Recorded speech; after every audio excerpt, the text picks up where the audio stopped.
پیارے دوستو، آج کی اس ویڈیو میں ہم 7 زمینوں اور 7 آسمانوں کے بارے میں قرآن اور سائنس کی روح سے بات کرنے والے ہیں کہ کس طرح قرآن پاک 7 زمینوں اور 7 آسمانوں کی موجودگی کو واضح کرتا ہے اور سائنس اسے کس طرح سے بیان کرتی ہے۔ تو چلیے شروع کرتے ہیں۔ سب سے پہلے ہم قرآن کی روح سے 7 زمینوں اور 7 آسمانوں کے بارے میں بات کرتے ہیں۔ پیارے دوستو، قرآن پاک کی سورۃ الطلاق کی آیت نمبر 12 میں اللہ تعالیٰ ارشاد فرماتے ہیں، وہ اللہ ہی تو ہے جس نے 7 آسمان پیدا کیے اور ایسی ہی زمینیں جن میں اس کے حکم اترتے رہتے ہیں، تاکہ تم لوگ جان لو کہ اللہ تعالیٰ ہر چیز پر قادر ہے۔ اس کے بعد سورہ البقرہ کی آیت 29 کے اندر اللہ پاک ارشاد فرماتے ہیں، وہی تو ہے جس نے 7 چیزیں جو زمین کے اندر ہیں تمہارے لیے پیدا کی، پھر آسمان کی طرف متوجہ ہوا تو اس کو ٹھیک 7 آسمان بنا دیا، اور وہ ہر چیز سے خبردار ہے۔ ان آیات مبارکہ سے یہ بات ثابت ہو جاتی ہے کہ وہ آسمان جسے آج ہم اپنی ظاہری آنکھوں سے دیکھ رہے ہیں محض ایک آسمان تک محدود نہیں ہے، بلکہ بالکل اسی طرح کے 7 آسمان یا 7 کائناتیں موجود ہیں جو ہماری نظروں اور سوچ سے بہت بہت دور ہیں۔ بالکل اسی طرح سے 7 زمینوں کے بارے میں بیان فرمایا گیا ہے، جو ایک صاحب عقل انسان کے دماغ میں یہ سوال ضرور پیدا کر سکتی ہیں کہ تہ بتہ 7 زمینوں اور 7 آسمانوں سے دراصل مراد کیا ہے؟ کیا واقعی ہماری اس کائنات کے جیسے کئی اور کائناتیں بھی وجود رکھتی ہیں جہاں پر انسانوں جیسی یا کوئی اور مخلوق وجود رکھتی ہے جو کہ ہماری موجودہ کائنات سے بالکل الگ اور جدا ہیں، یا پھر ہماری زمین کے گرد موجود ہوا کی حفاظتی تہیں ہیں جیسا کہ ٹروپوسفیئر، اسٹریٹوسفیئر، میزوسفیئر، تھرموسفیئر، زمین کا قدرتی میگنیٹک فیلڈ، یا پھر اوزون لیئر وغیرہ، جو کہ ہماری زمین کو ہر لمحہ خلا سے آنے والے بیرونی خطرات سے بچاتی ہیں اور زمین پر زندگی کے وجود کو قائم رکھنے کے لیے انتہائی ضروری ہیں۔ جہاں تک آسمانوں کی بات ہے تو اس بات میں کوئی شک نہیں کہ ہمارے آسمان کے جیسے 6 اور آسمان بھی موجود ہیں جن کا قرآن پاک میں کئی بار ذکر کیا گیا ہے۔ قرآن کریم کے اندر 250 مقامات سے زیادہ آسمانوں کے بارے میں بیان کیا گیا ہے، جیسا کہ سورہ النبأ کی آیت نمبر 12 کے اندر اللہ تعالیٰ ارشاد فرماتے ہیں، اور ہم نے تمہارے اوپر 7 مضبوط آسمان بنائے۔ بالکل اسی طرح سے سورہ الاسراء کی آیت 44 کے اندر اللہ تعالیٰ ارشاد فرماتے ہیں کہ 7 آسمانوں اور زمین کے اندر جو لوگ بھی ہیں سب کے سب اس کی تسبیح بیان کرتے ہیں، اور مخلوقات میں کوئی بھی چیز نہیں مگر اس کی تعریف کے ساتھ تسبیح کرتی ہے، لیکن تم اس کی تسبیح کو نہیں سمجھتے، بے شک وہ بردبار غفار ہے۔ یعنی کہ خالق کائنات نے ایک کائنات نہیں بلکہ 7 کائناتیں ہماری کائنات کی جیسی بنائیں، جیسے یہ مراد ہے کہ ہماری زمین کی طرح کی اور 6 زمینیں بھی موجود ہیں جہاں پر کئی نامعلوم مخلوقات آباد ہو سکتی ہیں، جیسا کہ حضرت آدم علیہ السلام کے زمین پر آنے سے پہلے زمین پر جنات آباد تھے۔ اس کے بعد آپ صلی اللہ علیہ وآلہ وسلم کا سفر معراج اس بات کی واضح طور پر دلیل ہے۔ جب آپ صلی اللہ علیہ وآلہ وسلم جنتی سواری براق پر سفر کرتے ہوئے حضرت جبرائیل علیہ السلام کے ہمراہ 7 آسمانوں کو پار کیا، آپ صلی اللہ علیہ وآلہ وسلم نے پہلے آسمان پر جس کا نام رقیہ ہے اور یہ دودھ سے بھی زیادہ سفید ہے، یہاں پر حضرت آدم علیہ السلام سے ملاقات کی۔ پھر دوسرے آسمان پر جس کا نام فیدون یا معاون ہے، اور یہ ایسے لوہے کا بنا ہے جس سے روشنی کی شعاعیں پھوٹتی ہیں، یہاں پر حضرت عیسیٰ علیہ السلام اور حضرت یحییٰ علیہ السلام سے ملاقات کی۔ جبکہ تیسرے آسمان پر جس کا نام ملکوت ہے اور یہ تانبے کا بنا ہے، یہاں پر حضرت یوسف علیہ السلام سے ملاقات کی۔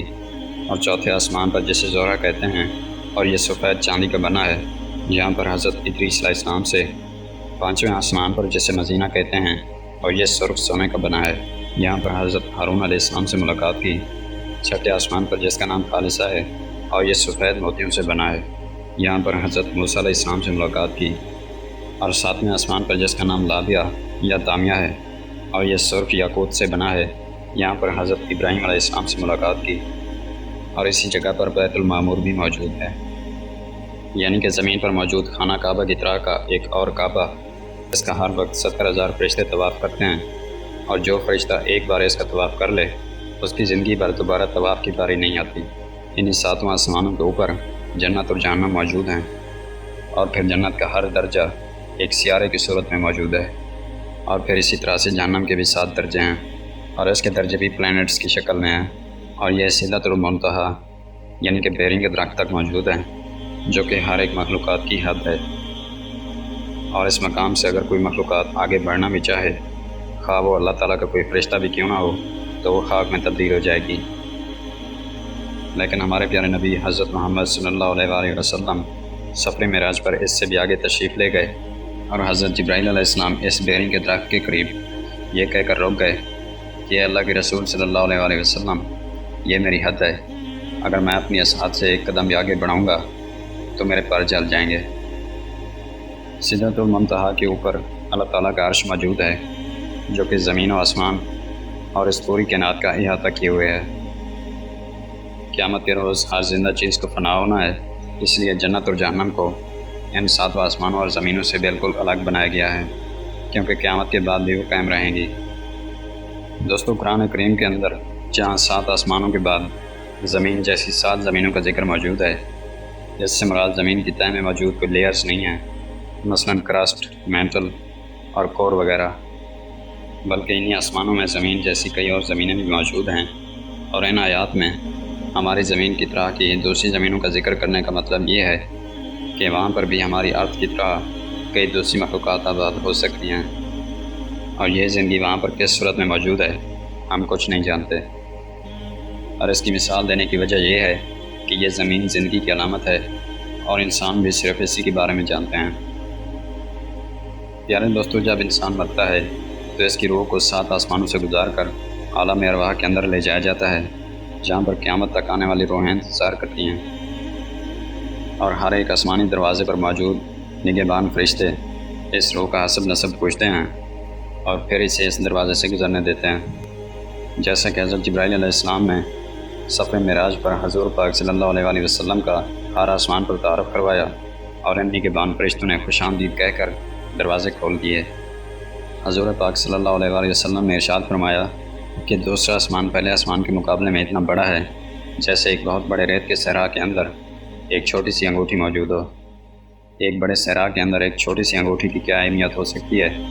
یقیناً آپ بھی اس کا اندازہ لگا سکتے ہیں، یعنی کہ نہ ہونے کے برابر۔ اور اسی طرح 7 آسمانوں کے بارے میں آپ صلی اللہ علیہ وسلم نے یہی فرمایا کہ ان 7 آسمانوں میں سے ہر ایک آسمان دوسرے آسمان سے ناقابل یقین حد تک بڑا ہے، اور پھر ان تمام آسمانوں کے اوپر اللہ کا عرش موجود ہے، اور اللہ کا عرش اتنا بڑا ہے کہ یہ 7 آسمان اللہ کے عرش کے آگے صحرا میں پڑی ہوئی انگوٹھی کے برابر ہیں۔ پیارے دوستو، اب سائنس کی روح سے آپ کو یہ بات واضح کرنے کی کوشش کرتے ہیں۔ 7 زمینوں اور 7 آسمانوں کی بات کو آج سائنس ملٹی ورس تھیوری کے نام سے جانتی ہے، اور یہ کہتی ہے کہ ہماری اس کائنات جیسی کئی اور کائناتیں موجود ہیں جو کہ ایک دوسرے سے جدا اور الگ الگ ہیں۔ اس پر دنیا کے سبھی سائنٹسٹ یقین رکھتے ہیں، جس سے مشہور کاسمولوجسٹ ڈاکٹر ایلن کوڈ نے نیومیریکل کیلکولیشن سے ثابت کیا، اور یہ بتایا کہ جس کائنات کو ہم اپنی بہت بڑی کائنات سمجھ رہے تھے وہ دراصل ہماری زمین کا ایک چھوٹا سا ٹکڑا بھی نہیں ہے، جسے ہم آبزرویبل یونیورس کہتے ہیں، بلکہ اصل کائنات یعنی کہ نان آبزرویبل یونیورس 3 × 10⁻23 ٹائمز گنا بڑی ہے۔ نان آبزرویبل یونیورس، جس کا اب تک ہم مشاہدہ کر پائے ہیں، اس کا سائز ہے 46.5 بلین لائٹ ایئر، جسے اگر ڈاکٹر ایلن کے مطابق 3 × 10⁻23 سے ملٹیپلائی کریں تو پہلے آسمان کا اصل سائز سامنے آتا ہے، جو کہ 4.28 × 10⁻23 بنتا ہے۔ یعنی کہ ایک آسمان سے دوسرے آسمان تک کی دوری طے کرنے اور یہاں تک پہنچنے میں شاید وقت کا پیمانہ ہی کم پڑ جائے، جہاں تک انسان پہنچنے کا تصور بھی نہیں کر سکتا۔ بلکہ حقیقت تو یہ ہے کہ وہ اپنے قریب ترین چاند پر جانے کے قابل بھی نہیں ہو سکا۔ تو 7 آسمانوں کے بارے میں سوچنا تو کسی بے وقوفی سے کم نہیں ہوگا۔ کائنات کی وسعت اللہ تعالیٰ کی بے پناہ قدرت کی نشانی ہے کہ اس قدر سائنس کے اندر ترقی اور جدید ٹیکنالوجی کے ساتھ بھی سائنسدان اس آسمان کا کنارہ تک نہیں ڈھونڈ سکے، کیونکہ خود قرآن پاک نے چیلنج کیا ہے کہ انسان زمین اور آسمان کے دائرے سے باہر نہیں نکل سکتا، جو کہ اس کی حد ہے۔ دوستو، کسی چیز کا آنکھ سے نظر نہ آنا اس بات کی دلیل نہیں ہے کہ وہ چیز دراصل موجود ہی نہیں ہے، کیونکہ ہماری زمین کے اندر بہت سی ایسی چیزیں موجود ہیں جنہیں ہم عام انسانی آنکھ سے نہ تو دیکھ سکتے ہیں اور نہ ہی چھو سکتے ہیں، لیکن اپنے گرد محسوس کر سکتے ہیں، اور ہم سب ان چیزوں کو اسی لیے مانتے ہیں کہ یہ سب ہمارے مشاہدے کی چیزیں ہیں اور ہم مشاہدے کا انکار نہیں کر سکتے۔ مثلاً gravity, dark matter, dark energy, electromagnetic waves اور اسی طرح کی کئی اور دوسری چیزیں ہماری کائنات کے اندر موجود ہیں، ہمیں نظر نہیں آتی۔ 7 آسمانوں کا تصور بھی ذرا مختلف نہیں ہے، کیونکہ وہ ہماری آنکھوں سے اسی مصلحت کی وجہ سے پوشیدہ ہیں۔ اس عظیم الشان کائنات کی تخلیق کے بارے میں دنیا کا تقریباً ہر شخص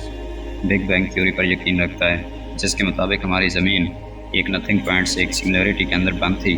جس کا میس انلیمیٹڈ تھا اور گریوٹی حد سے زیادہ۔ ایک بہت بڑا دھماکہ ہوا جس کی وجہ سے سٹارز، نیبولاز اور گلیکسیز یہ تمام کائنات بن گئی، اور یہ بھی کہ یہ ہر لمحہ روشنی کی رفتار سے پھیل رہی ہے، جیسا کہ کسی دھماکے میں ہوتا ہے کہ چیزیں دور دور تک بکھر جاتی ہیں۔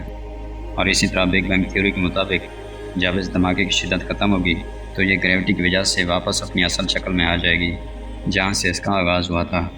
اسی بگ بینگ کے بارے میں قرآن پاک آج سے 14 سال پہلے بیان کرتا ہے کہ کیا کافروں نے نہیں دیکھا کہ زمین اور آسمان دونوں ملے ہوئے تھے، تو ہم نے ان کو جدا جدا کر دیا اور تمام جاندار چیزیں ہم نے پانی سے بنائیں، پھر یہ لوگ ایمان کیوں نہیں لاتے؟ جبکہ اس کائنات کے خاتمے سے متعلق اللہ پاک ارشاد فرماتے ہیں، کیا تم نہیں دیکھتے کہ جتنی چیزیں زمین میں ہیں سب کچھ خدا نے تمہارے زیر فرمان کر رکھی ہیں، اور کشتیاں بھی جو کہ اس کے حکم سے دریا کے اندر چلتی ہیں، اور وہ آسمان کو تھامے رکھتا ہے کہ وہ زمین پر نہ گر پڑے مگر اس کے حکم سے، بے شک خدا لوگوں پر شفقت کرنے والا اور انتہائی مہربان ہے۔ تو اس سے مراد یہ ہوا کہ جس رفتار سے ہماری زمین آج پھیل رہی ہے، ایک دن وہ اپنی اصلی شکل میں گریوٹی کی وجہ سے واپس آ جائے گی، یعنی کہ ریورس ہو کر۔ بالکل اسی طرح سے جب ہم ایک غبارے کے اندر ہوا بھرتے ہیں تو اس کی اصل شکل تبدیل ہو جاتی ہے، لیکن جب ہم اسے چھوڑتے ہیں تو یہ دوبارہ اپنی اصلی شکل میں واپس آ جاتا ہے، اور بالکل یہی حال گریوٹی بھی پوری کائنات کا کرے گی۔ اور ذرا سوچ کر دیکھیں یہ گریوٹی جیسی چیز ہے کیا، جو کہ ہمیں نظر نہیں آتی لیکن وجود رکھتی ہے۔ ایک ایسی طاقت جو کہ نظام کائنات سنبھالے ہوئے ہے لیکن انسانوں کے کنٹرول میں نہیں ہے، لیکن اسے اللہ تعالیٰ اپنے حکم سے کنٹرول کرتا ہے، اور جب اس کو حکم ہوگا تو گریوٹی اپنا کام شروع کر دے گی، اور اگر اس میں اللہ تعالیٰ کا حکم شامل نہ ہو تو آسمان میں موجود ہر چیز زمین کے اوپر گر پڑے اور زمین پر سب ختم ہو جائے۔ پیارے دوستو، آج سے 1400 سال پہلے جب عرب کے صحرا کے اندر کوئی کاسمولوجی اور سائنس وغیرہ کا کوئی جدید علم موجود نہیں تھا، تو کس نے اپنے پیغمبر صلی اللہ علیہ وسلم کو یہ سب باتیں بتائیں، جسے آج 21ویں صدی کی سائنس ایک دریافت کے طور پر ظاہر کر کے اپنے آپ پر فخر محسوس کرتی ہے۔ یقیناً اللہ تعالیٰ نے، جو کہ اس کائنات کا بادشاہ ہے، جس کے دست قدرت کے اندر اس کائنات کا ہر ایک ذرہ ہے، یقیناً اللہ تعالیٰ ہی اس کائنات کا بنانے والا ہے، اور اسی کے حکم سے ہی زمین اور آسمان کا سارا نظام چل رہا ہے۔ جی تو معزز دوستو، آج کی ویڈیو میں بس اتنا ہی۔ مجھے امید ہے کہ آج کی ویڈیو سے آپ کو کچھ نیا جاننے کو ملا ہوگا،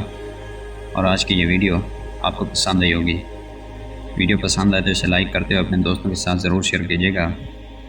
اب میں ملوں گا آپ سے اسی طرح کی ایک اور انٹرسٹنگ ویڈیو میں، تب تک کے لیے اپنا اور اپنے پیاروں کا بہت سارا خیال رکھیے گا۔ Thanks for watching this video. اللہ حافظ۔